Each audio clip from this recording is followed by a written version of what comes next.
الحمد لله رب العالمين والصلاة والسلام على أشرف الأنبياء والمرسلين وعلى آله وأصحابه أجمعين. رب اشرح لي صدري ويسر لي أمري واحلل عقدة من لساني يفقهوا قولي. أما بعد. Pertama-tamanya syukur kita kepada Allah Subhanahu wa taala.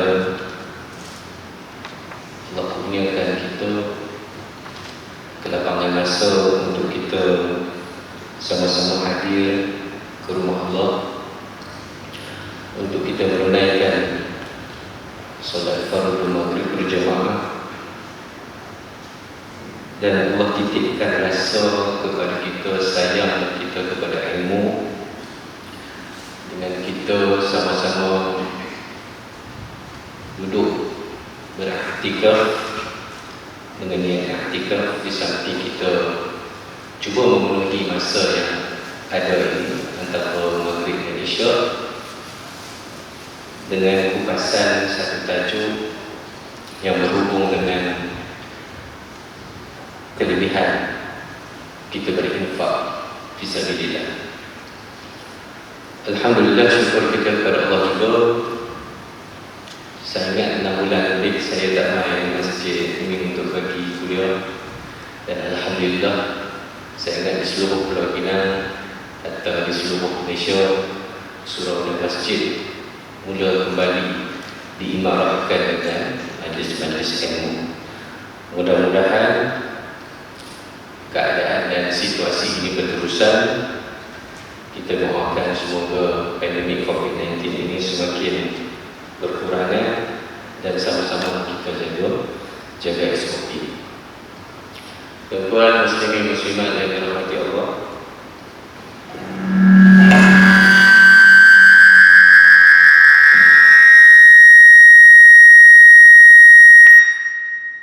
berhubung dengan SOP ini ada satu kisah. Pernah satu ketika, bukan masjid ni lah, kita cerita masjid dia. Pernah satu ketika saya perhati satu keadaan. Ada seorang jemaah dia main solat. Dia main solat dekat ruang masjid. Dia tak bawa sejadah. Cerita dulu lah sebelum masuk lagi. Dia tak bawa sejadah. Dia pun semayang. Tak ada lagi dah semayang, pakai yang kedua. Cik, nak pakai sejadah? Perlu pakai sejadah. Dia tak mau. SOP kena orang kita pun maklum dah kan. Terlupa, lain cerita. Tapi dia tak mau. Dia kata, kalau cik terlupa, masjid ada sejadah, tak apa. Boleh guna masjid. Saya tak mau. Bukan orang. Oh, dia kata macam tu pula, bukan orang. Ya. Jadi bila keadaan macam itu, adalah seorang jemaah pemain pula. Siapa? Tadi abang dia terlupa sejadah. Ya. Masjid sejadah tapi dia tak mau juga. Ya. Lepas tu nak jadi cerita dah, ringkaskan cerita macam nak jadi. Oh, ni dalam masjid ni tak ada SOP, boleh nak kata. Kan dia pun kata. Dia kata kat orang hanya tengok kali kedua, main tanya siapa. Dia kata hang siapa. Jadi tak apa lagi kan. Pakai baju gas, tak apa orang nak tengok dulu. Ni orang Malaysia orang nak tengok. Dia kata hang siapa. Dia nak jadi tu. Saya duduk lagi dekat. Saya nak masuk campur, tapi saya kata abang, nak pakai sejadah, SOP lah, mau mana. Lepas tu otomat saya duduk di depan, sampai boleh kata, tanya aku siapa tak puas lepas solat isyak kita jumpa kat kau. Dia main dia pun tak nak SOP pun ya. Jadi tentu ada perempuan, SOP ni dibuat untuk jaga kemaslahatan kita, kan, jaga masalah awak, kan. Dia duk kata aku bukan orang. Kita duk risau takut dia tu bukan dia. Pukul lah kan, kita kena doa dia tu ada COVID ke apa, tapi hak tu hak Sebab itu sebenarnya mungkin saya nak relate dengan apa yang saya nak bawa malam ini. Saya nak bawa 3 perkara saja dalam tempoh masa yang singkat. Dapat 3 mahasiswa. Pertama, saya nak berbicara tentang satu kalam mutiara Imam Ghazali. Yang keduanya, saya nak kongsi 3 ayat Quran berkaitan dengan infak dan juga 3 hadis Nabi SAW berkaitan dengan infak. Nanti saya nak relatekan cerita tu dengan kalam mutiara.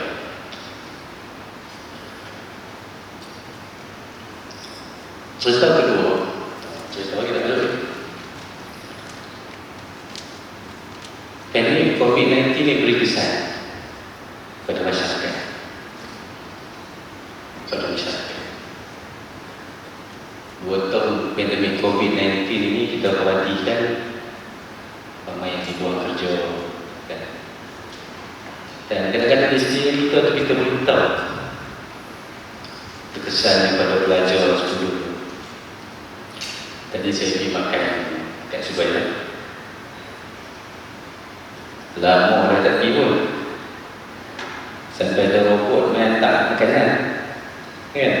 Robot minta makanan. Kita orang kerja. Punya ada SOP tak nak kena COVID-19 ni. Cuma, ni cerita Pak Buat tadi. Sebelum main, saya nak belajar tepi meja dia. Dia mula makanan tu dengan suasana nak berjimat. Ya. Nasi semua. Tadi saya tanya orang, dia kata harga ayam yang kecil. Ada saiz kecil semua sikit. Berjaya tu. Ayam pun ada ayam kosong. Saya rasa mungkin dia berjimat. Jadi kita pun rasa nak berinfak. Bukan nak menunjuk dah. Tapi nak kata yang ramai orang terkesan. Saya pun tolong bayar. Bayar tak apa gitu ya. Abang saya dah disabung. Dia dulu buat penternakan kambing ini ada setahun. Saya pun baca dalam Facebook dia. Dia cerita, dia tulis dalam Facebook dia. Dia tanya staf dia, awak tak bawa bekal? Kan senang sikit, tak payah kita bawa pergi cari makan kedai jom. Makan dengan semua buat kerja. Staf dia kata apa? Berat tak ada bos. Berat tak ada. Susah mana? Kita tu rasa kita boleh bukan kena duduk tu. Kan? Tak guna orang pun bukan kena. Tapi ada orang yang berat tak ada. Nak menggambarkan situasi bagaimana kesan pandemik COVID-19 ini. Sebab itu tuan-tuan dan puan, alhamdulillah tahun ini saya dapat satu grant penyelidikan FRJS. Saya nak buat benda-benda yang berkaitan dengan infak. Saya nak buat satu model infak bersepadu dan hubungannya dengan asnaf, fuqara, masakin dan juga mu'alaf. Bagaimana kita boleh tingkatkan peranan masjid ini untuk jadi penghubung kepada orang yang susah. Macam mana ada satu model aplikasi ke yang kita boleh jadikan dia sebagai sesuatu yang mampu mengatasi masalah-masalah masyarakat yang terkesan dengan suasana kesusahan. Tuan-tuan mestinya dia berputih. Kalau masjid itu betul berperanan, saya ingat insyaAllah tak akan naik bendera putih. Sebab masjid ini satu institusi yang orang percaya untuk menyumbang. Tinggal lagi bagaimana sumbangan itu kita boleh laksanakan satu sistem untuk infak kembali kepada golongan-golongan yang memerlukan. Kena ada cara. Satu masjid saya lihat dalam banyak-banyak tabung tu dia letak seksyen. Tabung ni tabung wakaf. Tabung ni tabung untuk siapkan makanan setiap hari untuk orang yang memerlukan. Kita baca tengok, kita rasa macam nak bagi, nak sama-sama menyumbang. Jadi kita pilih tabung mana? Wakaf ke, kita nak meraihkan sunnah nanti kita bagi orang makan. Nabi suka. So insyaAllah kita ambil perhatian perkara-perkara yang sebegini. Mudah-mudahan kita hidup dalam suasana bantu-membantu. Tak senang bantu yang susah. Itu yang kita harapkan. Cerita yang ketiga.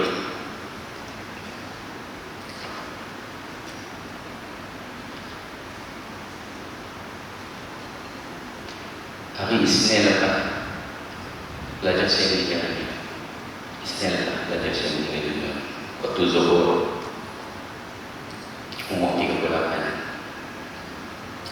lelaki cikgu. Saya pun tak tahu lama. Tahu-tahu tu kata Nazur lah. Nazur lah. Saya sempat hari di melawat dia pukul 6.30 sebelum ada kuliah maghrib di masjid pada Som. Saya pergi pasal seorang kawan, tengok tu memang Nazur. Kita sembang ada tu, dia tak kenal kita lah. Tak kenal lah. Kemoterapi pun dah berapa kali kan. Dah hantar sekejap kejam, sekejap celik. So, hari berikutnya dia tak ada. Tapi kawan yang dengan saya tu, dia pergi kali kedua. Keesokan hari ni waktu Zuhur sempat dah orang kata apa, dia pun macam mana tahu nak bagi senang orang lawat kot daripada bilik tu. So pergi ruang tamu, letak kat ruang tamu, letak tu sempat ada orang takdir.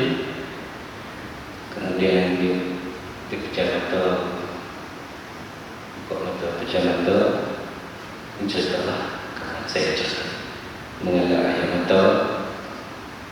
Tengok lidah dia bergerak-gerak, dia macam tu. Mudah. Sehari sebelum hari Ahad tu saya pergi. Saya tanya dia tak sakit ke? Tak, dia kata dia tak sakit. Kadang-kadang kanser dia sakit, yang saya tahu. Ya, kadang-kadang orang minta morfin untuk tahan sakit.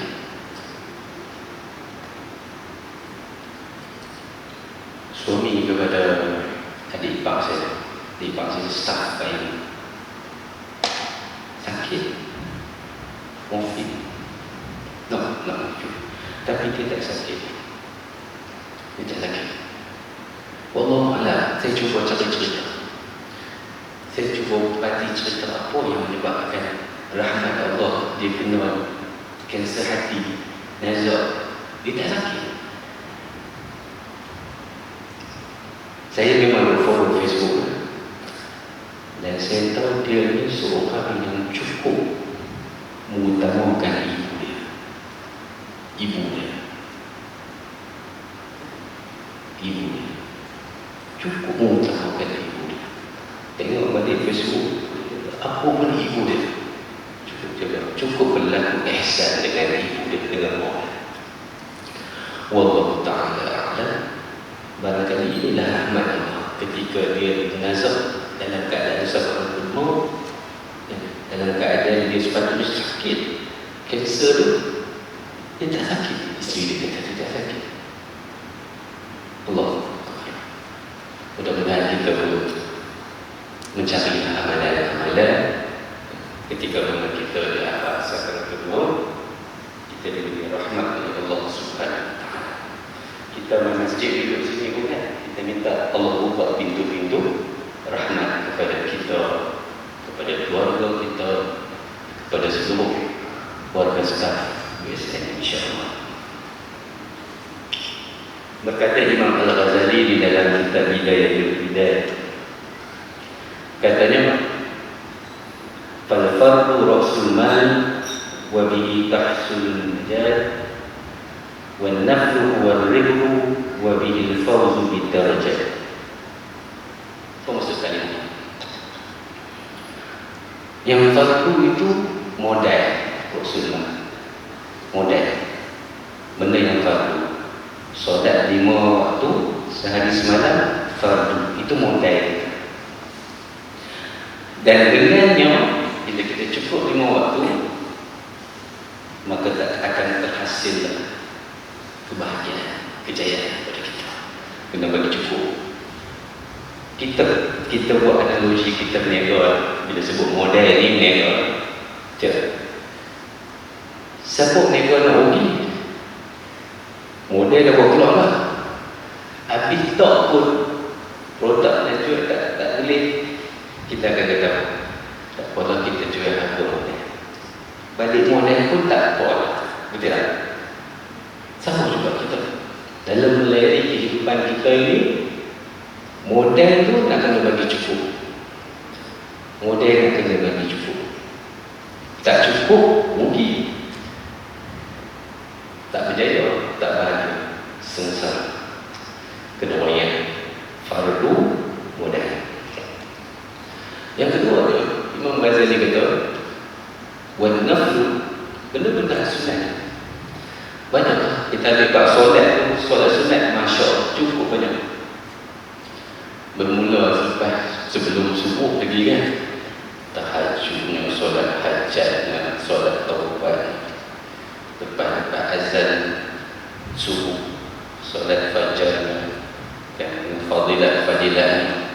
Lepas solat subuh kita tunggu waktu syuruk 7.04 bunyi, kita bangun solat isyraq, okay. Kita doa kepada Allah, hubungkan diri kita dengan Allah, kita puji Allah. Alhamdulillahilladzi ja'ala al-yawma akhir wa ja'a bisyamsi min matla'iha. Allahumma rizqni, kan kita minta kepada Allah, khair hadha al-yawm, minta kepada Allah kebaikan ini. Wa adfa'anni syarrahu, kita minta jauh daripada keburukan pada hari ini. Dan benda kita minta apa lagi? Allahumma nawwir qalbi, ya Allah, cahayakanlah hatiku ini. Binuri hidayati, kita dapat buat baik di kena hidayah Allah, pertolongan Allah. Allah ingatkan kita untuk buat benda-benda baik, benda-benda fardu, benda-benda sunat. Kama nawwarakallahu al-arda binuri syamsika abadan bi rahmatika ya arhamar rahimin. Kita baca doa solat sunat isyraq itu dengan penuh penghayatan, puji Allah, kaitkan dengan alam, keluar nampak matahari, baca doa tersebut. Minta apa? Minta rezeki. Rezeki apa? Rezeki yang baik. Elokkan kita daripada kerana COVID dan sebagainya. Kemudian kita minta ni, hati kita dicahayakan oleh Allah dengan cahaya hidayah, sebagaimana Allah cahayakan bumi ini dengan cahaya sinar mentari dengan rahmat Allah. So, setiap orang pendek-pendek saja, tapi kita cuba hayati. Saat ni pula main masa pasti dua tak boleh. 7.30 lebih macam tu. Solat sunat dua kan. Kita membaca Allahumma inna duha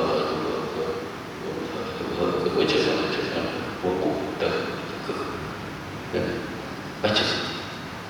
Ingat, kaitkan diri kita sentiasa dengan Allah Subhanahu Wa Taala. Dan bila kita banyak buat perkara sunat ni, kita menjaga keuntungan.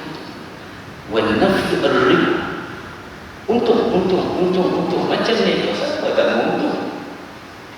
Dah lagu model tak untung. Kita nak keuntungan. Banyakkan amalan sunat, banyakkan. Dan dengan amalan sunat ini, apa fadilat yang kita akan dapat? Wabihi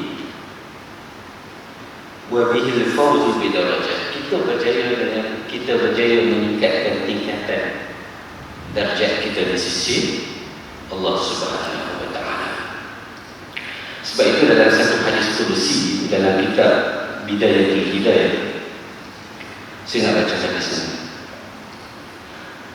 Yaqulullahu tabaraka wa ta'ala, ma taqarraba ilayya al-mutaqarribun bimisli ada'i ma aftaradtu 'alaihim wa la yazalu al-'abdu yataqarrabu ilayya bin nawafil hatta uhibbahu. Allah Ta'ala berfirman di dalam satu hadis kudusi, tidak ada cara, tidak ada suatu cara yang lebih sesuai untuk hamba-Ku menghampirkan dirinya kepadaku dengan seumpama mereka melakukan ibadah yang Aku fardukan. Tak ada cara dia. Allah tunjukkan kita cara nak dekat dengan dirinya dengan amalan. Amalan fardu dengan amalan sunnah. Dan sentiasa seseorang hamba menghampirkan diri kepada Aku dengan menambah amalan-amalan sunnah setelah mereka melakukan yang fardu-fardu, yang akhirnya impaknya ialah sehingga Aku mencintainya. Niat kita beramal untuk fardu dan juga sunat ini, akhirnya impaknya Allah cinta kita. Bila Allah cinta kita, kita jadi apa? Kita jadi kekasih kepada Allah SWT. Tak ni nak kita mahu. Kita sebagai seorang hamba yang diciptakan oleh Allah, Allah pilih kita kerana kesungguhan kita, kerana mujahadah kita dalam amalan-amalan fardu dan sunat. Disebut dalam hadis ini, hatta uhibbu, sehingga Aku mencintainya. Dan apa pula kesan dan impak bila Allah Subhanahu Wa Taala mencintai hamba-Nya? Fa iza ahbabtu kuntu sam'ahu allazi yasma'u bihi wa basarahu allazi yubsiru bihi wa lisanahu allazi yantiqu bihi wa yadahu allati yabtishu biha wa rijluhu allati yamshi biha. Maka apabila Aku telah mencintainya, maka Akulah pendengarannya yang ia mendengar dengannya, dan Akulah penglihatannya yang ia melihat dengannya, dan Akulah lidahnya yang ia berkata-kata dengannya, dan Akulah tangannya yang ia menyentuh dengannya, dan Akulah kaki yang ia berjalan dengannya. Nak cerita perjalanan kehidupan kita, akhlak kita, interaksi kita dengan manusia yang lain akan jadi cantik secantik-cantiknya. Tak timbul cerita hang siapa tadi. Takkan timbul cerita hang siapa tadi. Tak apa, hang tanya aku siapa, saya jumpa ke. Tak timbul benda-benda itu. Takkan ada benda-benda yang itu. Kalau kita menjadi kekasih Allah Subhanahu Wa Taala, hati kita akan sentiasa dilihat daripada perkara-perkara yang dibenci dan dimurkai oleh Allah Subhanahu Wa Taala. Kena usaha. Apa pun kena usaha. Jaga amalan fardu, itu Rasul Mal modal. Tambahkan dengan amalan-amalan sunnah, rajin buat. Tahajudnya, baca Qurannya, puasa sunnahnya. InsyaAllah kita akan boleh tahap darjah keimanan, ketakwaan kita di sisi Allah SWT semakin hari semakin meningkat, insyaAllah. Tuan-tuan muslimin muslimat yang dirahmati Allah, kita masuk bahagian yang kedua. Kalam Allah tentang infak. Tentang infak ni cukup banyak ayat Quran. Imam baca tadi pun ayat 1 sampai 5 surah Al-Baqarah nak mencirikan orang mukmin yang berjaya kan? Salah satunya menginfak, berinfak di samping solat, percaya pada hari berkitab dan sebagainya, hari perkara baik dan sebagainya. Ini kita nak banyak diri kita. Semua orang akan menghadapi saat-saat kematian, dan bila kita mati, kita dengar apa gambaran sebenar, hakikat sebenar yang akan kita rasa. Kita lihat pada surah Al-Munafiqun ayat 10. Ini bisa kita dengar. A'udzubillahi minasyaitonir rajim. Wa anfiqu mimma razaqnakum min qabli an ya'tiya ahadakumul maut فيقول ربي لولا أخرتني إلى أجل قريب فأصدق وأكن من الصالحين. صدق الله.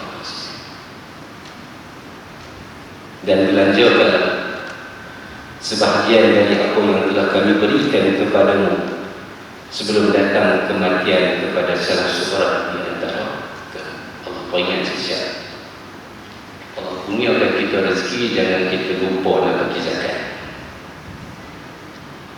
nak keluarkan zakat. Itu infak wajib, sedekah wajib.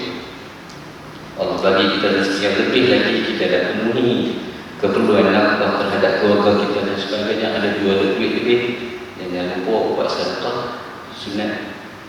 Cari anak yatim, cari orang susah, berinfaklah. Allah kata berinfaklah. Sebelum datang satu saat ketika mana kita nazar, kita akan minta orang kata, orang tak boleh kata cukup sat. Kita minta waktu yang sedikit untuk melaksanakan amalan infak tersebut. Kita akan kata apa? Ya Rabb, mengapa engkau tidak menangguhkan kematian itu sampai waktu yang dekat yang menyebabkan aku dapat bersedekah dan aku termasuk orang-orang yang soleh. Ini semua akan sampai saat itu dan akan kata macam fikir kata kumpul itu tak ada nak sedekah. Kita tak sat-sat nak solat, sat-sat nak puasa, sat-sat nak haji. Tapi antara yang disebut dalam surah Al-Munafiqun ayat 10 ini, sat-sat nak bersedekah, nak menggambarkan betapa signifikannya amalan bersedekah di sisi Allah Subhanahu wa Ta'ala. Kena ingat, ada kesempatan, lakukanlah. Tak banyak sikit, tak sikit banyak. Macam mana tu? Kemampuan masing-masing, tak semestinya banyak. Ya. Ayat yang kedua, A'udzubillahi minasyaitonir rajim. In tubdu shadaqati fa ni'ma hiya wa in tukhfuha wa tu'tuha al-fuqara fa huwa khairul lakum wa yukaffiru 'ankum min sayyi'atikum wallahu bima ta'maluna khabir. Ada dua bentuk sedekah dalam ayat ini. Jika kamu menampakkan sedekahmu, maka itu adalah baik sekali. Menampakkan sedekah itu adalah baik sekali. Sedekah yang baik, sama ada kita nampak pada satu situasi, Allah kata baik. Dan dalam situasi yang kedua, Allah minta kita sembunyikan sedekah kita, itu terlebih baik. Contoh, kita boleh tengok seorang pendakwa yang terkenal, kan? Kita tak mau cerita apa isu dia, kita nak cerita apa dia. Ustaz di video, kan? Dia buat infak,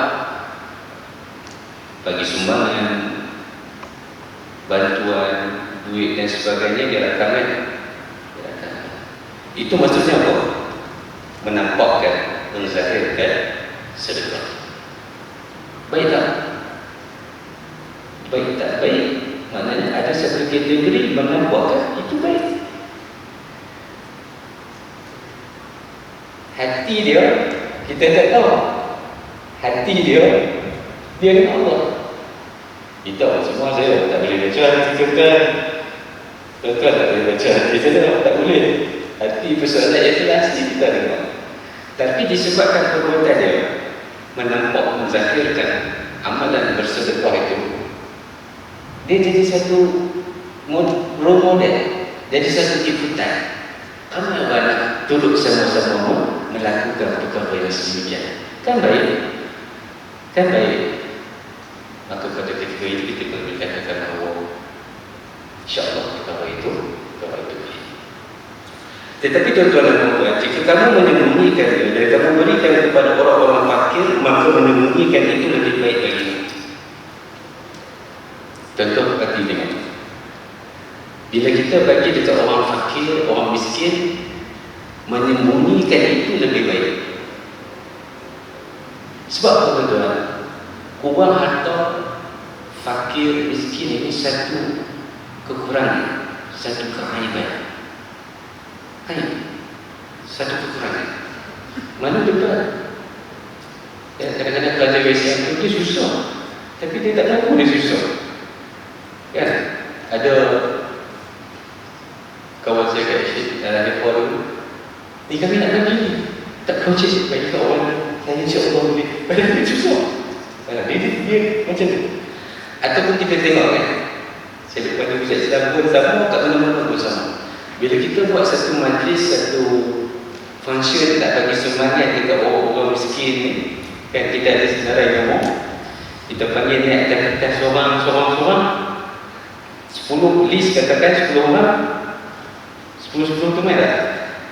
Tak main.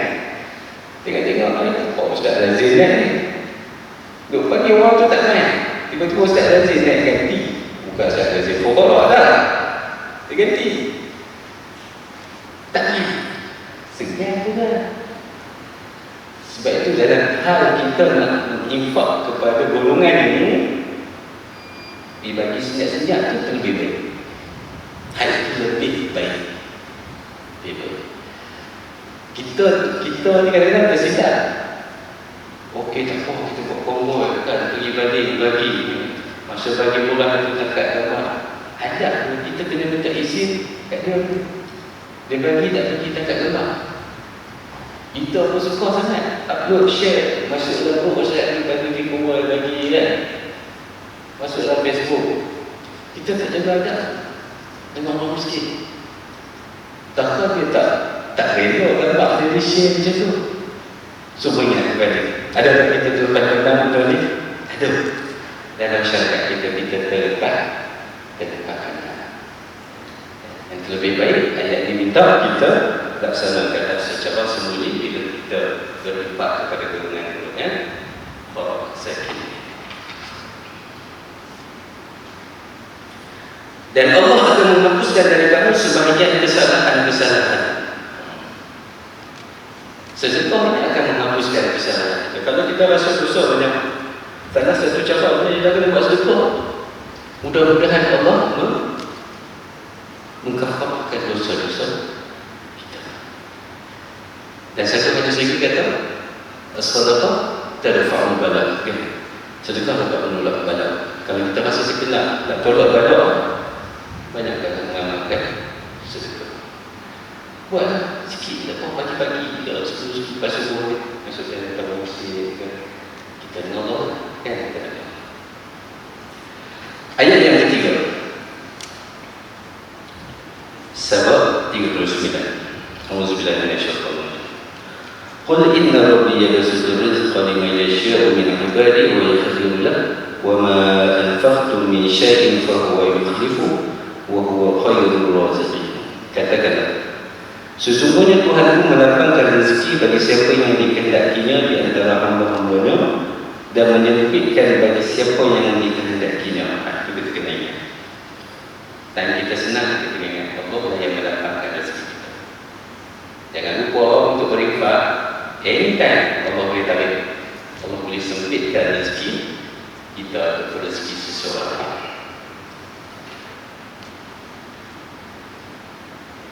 Nak cerita ni, rasa nak cerita. Kita tengok masuk. Ya, azan dulu kata. Kalau azan masuk azan dulu. Kalau azan dulu, lepas tu kita sambung sikit, hadis 3 ni. Ada satu cerita. Ni seorang kaya.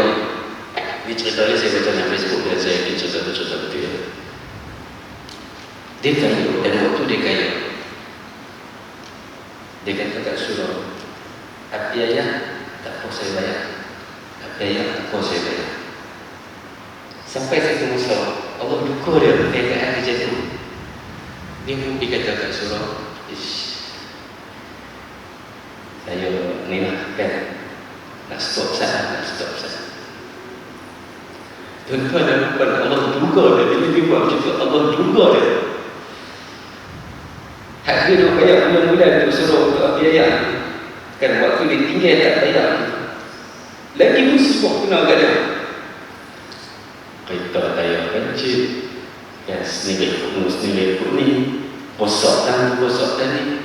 Hak nak baiki tu lebih banyak daripada hak dia kita bayar biaya yang akan suruh. Dia kata, mungkin dengan Allah dah bagi pengajaran kepada macam ni.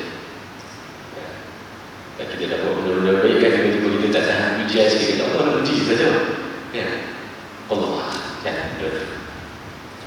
Dan barang apa saja yang kamu nafkahkan, ingat. Barang apa saja yang kamu nafkahkan, Allah akan ganti. Ini jaminan Allah. Allah akan ganti.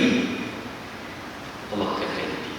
Kadang Allah ganti hari itu juga. Pernah berlaku pada saya. Allah ganti hari itu juga. Saya ada seorang dari ke kan, saya bagi RM10 kan, dalam satu bulan bagi RM10 dia nak dia tahu dia tu 3 bulan maintenance tak bagi gaji kan, kita pun rasa dia belajar RM10 nak bangun RM10. Atau yang sama saya dapat RM5,000 dan itu benda yang tak sangka-sangka, tapi dalam bentuk geran penyelidikan memang saya tak sangka, tak tahu kata ada geran dekat RM5,000. Wallahualam, Allah ganti dengan benda yang lebih baik. Banyak cerita, tapi nak guys, yakin Allah ganti, itu saja.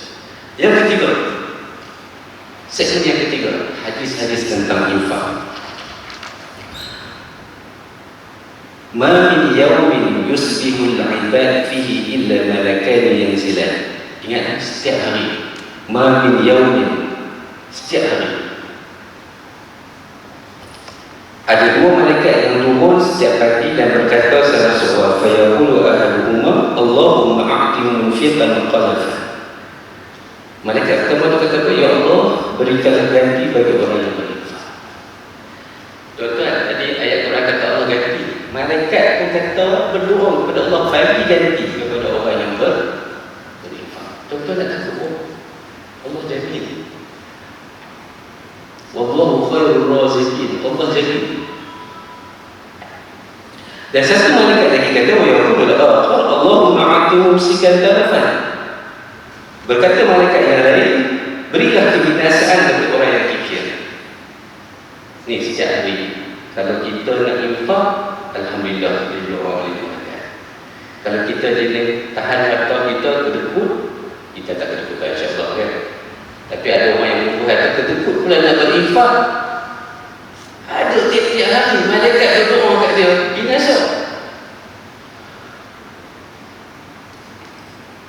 Jadi kita nak sesuatu kita nak doa malaikat yang mendoakan kita supaya kita dirahmati dan diganti apa yang kita infak. Hadis yang kedua, la yatasaddaqu ahadukum bi tamratin min kasbin tayyib illa akhazahu Allah ta'ala bi yaminihi fa yurabbiha kama yurabbi ahadukum fulawahu aw qalusahu hatta takuna misla al-jabal aw a'sar. Tidaklah salah seorang di antara kalian bersedekah dengan satu biji kurma dari sumber penghasilan yang baik kecuali Allah SWT akan mengambilnya dengan tangan kanannya. Allah ambil, Allah pelihara. Sebagaimana salah seorang di antara kalian memelihara anak mudanya atau anak mudanya sampai sebesar gunung atau lebih besar. Tak. Bulan puasa kita beli taman sekota, lebih kurang RM10, dalam tu ada lebih kurang RM50. Nak cerita taman dia mungkin RM5, tak sampai RM1 tu, upang saja, sen-sen saja. Tapi disebabkan sikit itu, kita laksanakan dengan ikhlas, infak itu Allah jaga, Allah pelihara sampai satu masa yang di hari akhirat. Masya Allah, ganjaran sebesar ataupun lebih besar. Hadis yang terakhir dapat saya jumpa. Ada masalah.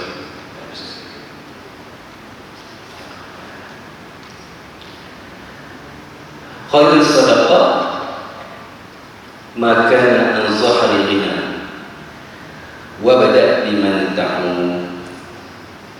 Sedekah yang terbaik adalah yang dikeluarkan setelah terlaksana keperluan, dan mulailah dari orang yang kamu tanggung. Macam mana ciri sedekah yang baik? Jangan sampai kita tersilap keutamaan. Isteri tak sedekah lagi, anak-anak tak sedekah lagi, nafkahnya tiba-tiba kita nak utamakan niaga. Itu salah. Sedekah yang baik ialah utamakan dulu nafkah isteri, nafkah anak-anak, mak ayah kita dan sebagainya. Ada lebihan, siapa? Wabda, mulakanlah dengan biman kamu, dari orang yang kamu tanggung. Dan mulakan dengan yang dekat-dekat dulu, kaum kerabat kita. Buat menekan kita, cek tengok aku ada hak susah. Anak menekan kita, anak saudara kita, cek tengok aku ada yang susah. Kita minta kawan ajak orang perempuan balik, ada guna-guna apa dia balik, kan? Tapi kita semangat, kan? Hak nak menekan, ada yang susah. Sebab itu perhatikan. Tengok balik, kan? Kalau kita lah ada jenis anak menekan, kan, yang kematian bapa, nak menekan kecil lagi, kematian bapa, yatim, betapa kita diberi peluang cukup besar untuk bagi sedekah, infak dekat dia, pahala yang cukup besar. Sedih juga kita tak ada dalam keadaan, kecil lagi nak tak ada nak kata. Waktu saya ingat ni tahun lepas, waktu ni kuliah maghrib, lepas syok rokok saya, baru hantar sat ke hospital, tak tahan sakit. Tak tu tak tahu kanser lymphoma, tak tahan sakit. Tepat tak tunggu pula ke 9 malam sampai ke pagi, tak masuk lagi, penuh. Berapa bulan, saya kata 9 bulan aku tahan. Ya Allah bisa saya kata. Tapi tinggallah anak, kan, isteri dan anak kecil, 3-4 tahun. Tak ada lah kita waktu pergi pulang, jumpa ada seorang, kan, 10 minit, 50 minit. Tak tu bagi elok, kita bagi. So jangan ada cara yang jauh, hak dekat ni. Kenapa? Bila kita bagi hak dekat, kita dapat apa? Pertama, kita dapat pahala sedekah. Yang kedua, kita dapat pahala mengeratkan silaturahim. Hak itu diminta kaum kerabat, kita diminta untuk eratkan silaturahim. Dengan cara kita bagi sedekah, hubungan kerabat itu semakin akrab. Nak makan, saya dapat makan, dia bagi. Jadi hubungan suasana keluarga kerabat kita itu dalam keadaan yang cukup harmoni kerana amanah kita. Tuan-tuan, ingat, kan? Kita ulang balik sebagai rumusan. Pertama, ingat, tak ada cara lain untuk kita dekatkan diri kita dengan Allah melainkan dengan amalan fardu dan juga amalan sunnah yang sampai Allah kasih kepada kita, kita jadi kekasih Allah. Dan dengan kita menjadi kekasih Allah, insya-Allah syurga milik kita. Yang kedua, amalan berinfak ini cukup utama. Nak mati disebut tentang infak, tiap-tiap pagi juga ada malaikat yang turun mendoakan dan juga mendoakan kebaikan dan mendoakan kebinasan. Yang ketiga, kalau kita nak laksanakan infak, jangan fikir jauh. Fikir dulu dekat, cek list diri kita. Mungkin ada adik-beradik kita yang susah, hak tu patut kita utamakan. Saya ingat sekadar itu yang saya sampaikan waktu dah masuk. Mudah-mudahan ada moto di situ, kan, jumlah kita lazimi diri bersedekah setiap hari, sikit berkapur dengan niat untuk mendapat ganjaran yang besar ini. Sekadar itu, wabillahi taufiq wal hidayah. Wassalamualaikum warahmatullahi